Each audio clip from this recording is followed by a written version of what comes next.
O Senhor esteja convosco. Ele está no meio de nós. Anúncio da Boa Nova de Jesus Cristo, segundo São Lucas. Glória a vós, Senhor. Aconteceu que, caminhando para Jerusalém, Jesus passava entre a Samaria e a Galiléia. Quando estava para entrar num povoado, 10 leprosos vieram ao seu encontro. Pararam à distância e gritaram: Jesus, mestre, tem compaixão de nós. Ao vê-los, Jesus disse: Irei apresentar-vos aos sacerdotes. Enquanto caminhavam, aconteceu que ficaram curados. Um deles, ao perceber que estava curado, voltou glorificando a Deus em alta voz. Atirou-se aos pés de Jesus, com o rosto por terra, e lhe agradeceu. E esse era um samaritano.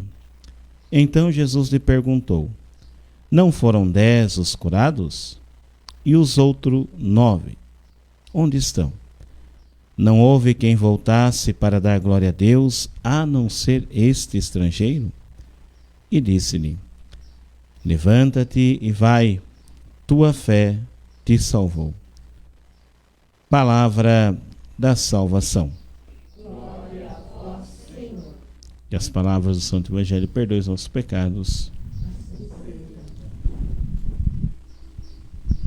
Queridas irmãs, queridos irmãos, nós temos nesta passagem bíblica do Evangelho de São Lucas um jeito de cura de Jesus, um jeito de curar de Jesus, um pouco distinto daquilo que nós estamos acostumados a ver em São Marcos, que é o evangelista que a gente está acompanhando, ou aliás, o evangelista que está nos acompanhando nos domingos desse ano litúrgico.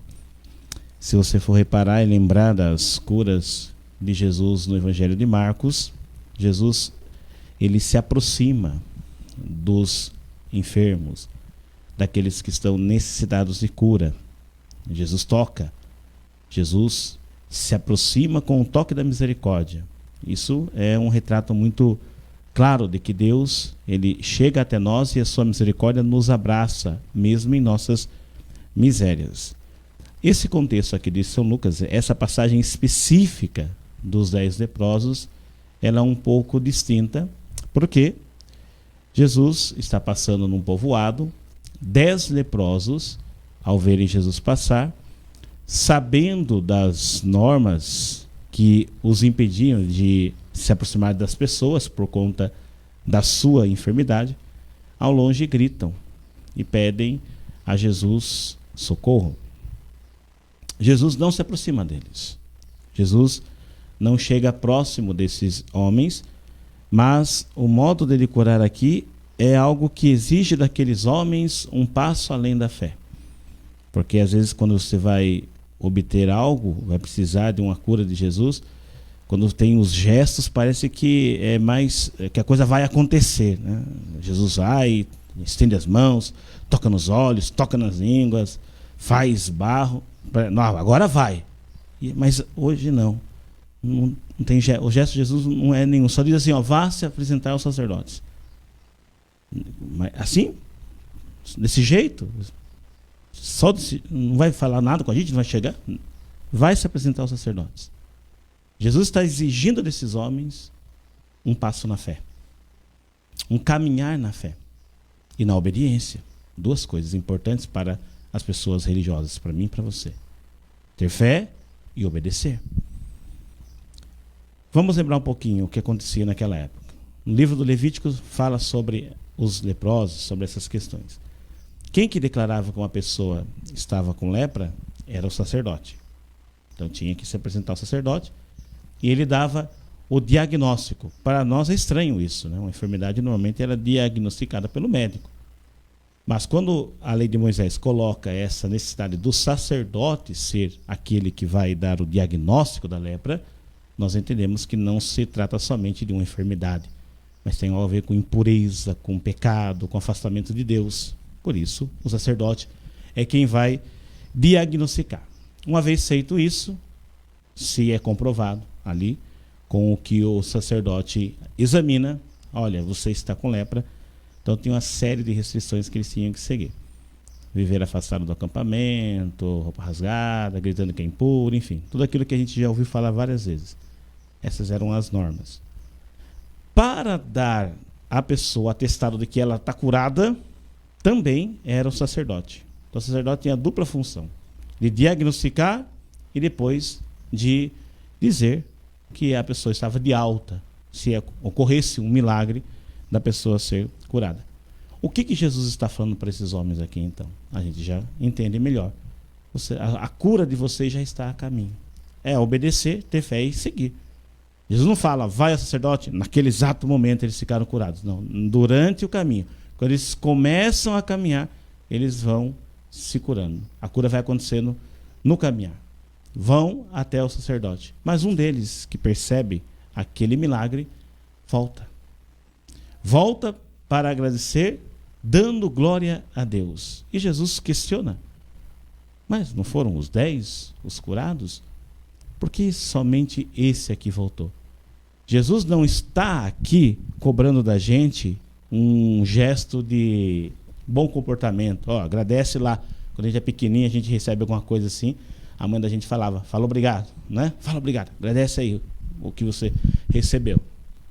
Diz obrigado para a tia, diz obrigado para o tio. Não é assim? Jesus não está falando assim, agradece eu aí porque eu curei vocês. Não. Jesus está querendo nos comunicar que não é a cura exatamente física o que ele está preocupado em nos oferecer, mas a salvação. E a salvação só é possível se a gente receber a ele mais do que receber o que ele pode dar. É exatamente isso que esse que vem agradecer recebe. No término do evangelho é muito claro. Jesus diz, levanta-te e vai, tua fé te salvou. Esse aqui foi salvo. Todos eles foram curados, mas este aqui foi salvo. Quantos de nós, muitas vezes, buscamos rezar, buscamos a religião, buscamos as missas por cura. Já falei 700 mil vezes, cerco de Jericó. A gente só busca para ter a cura. Depois que é curado, vai embora, vai mesmo embora. E não volta para dar glória a Deus, não volta para glorificar, não volta para receber aquilo que é o mais importante, que é Cristo. Ele quer você, ele quer que você o acolha, porque ele é o dom melhor, o mais importante, o essencial. Nós estamos no Evangelho de Lucas, é só a gente lembrar de outras passagens, tudo faz conexão, tudo faz sentido. Senhor, não se preocupa dizer que minha irmã esteja aí e eu aqui trabalhando, ralando para te dar uma boa acolhida. Jesus, Marta, Marta, tu te preocupas muito. Andas muito agitada, Marta. Tua irmã escolheu a melhor parte e essa não lhe será tirada. Você pode dar um salto, esse é o capítulo 10. Agora vem aqui para o capítulo 17, que é de hoje. Esse leproso que foi curado, a samaritana que agradeceu, ele escolheu a melhor parte. Ele não escolheu somente a cura física, ele escolheu a Cristo. E essa parte não será tirada. Se a gente tivesse pessoas que nos governam com esse intuito de buscar primeiro a Deus do que as coisas, os interesses para os seus benefícios próprios, como seria melhor o nosso modo de viver, como seria melhor nossa nação. E aqui eu não estou misturando política, não. Só estou fazendo uma conexão do Evangelho com a primeira leitura do livro da Sabedoria. O que nós ouvimos na primeira leitura de hoje? O livro da Sabedoria é aquele que foi escrito bem pertinho já de Jesus, um século antes de Jesus chegar. Está dizendo assim para os reis. E a gente sabe que naquele tempo os reis tinham muito poder. Não é igual hoje um presidente, um governador de estado, que o poder é dividido, né? Tem o legislativo, o executivo e o judiciário. Nesse tempo aqui, em que o livro está sendo escrito, o rei era tudo isso. Ele que executava, ele era o que fazia as leis, e ele era o poder total, absoluto daquele tempo, que governava. Então, o que o livro da Sabedoria está falando para os reis? Olha, foi Deus que deu a vocês esta graça de governarem os povos. Está dizendo no livro da Sabedoria para os governantes que há alguém acima deles. Há alguém superior a eles, por mais que eles sejam importantes, por mais poderosos que eles sejam, por mais que a nação que eles governam seja a mais poderosa do mundo. Há alguém acima deles. É isso que o livro da Sabedoria está falando. E sobre esses, pesará a mão do Senhor que irá julgar. Ah, mas eu não acredito em Deus, eu sou ateu, não quero nem saber do negócio de religião. O fato de ele dizer que é ateu, se o governante se diz ateu, não vai fazer com que Deus deixe de existir.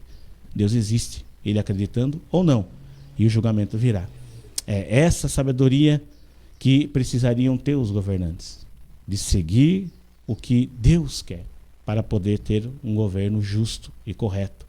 Quando isso não acontece, quando a pessoa que está governando não vê ninguém acima dela, nada nem ninguém, nem nesse mundo e nem espiritualmente falando, as desgraças são as piores possíveis. A gente poderia pegar aqui uma lista daqueles que se achavam deuses. E o que eles fizeram foram coisas horríveis. Por quê? Não tem que dar satisfação para ninguém. São deuses.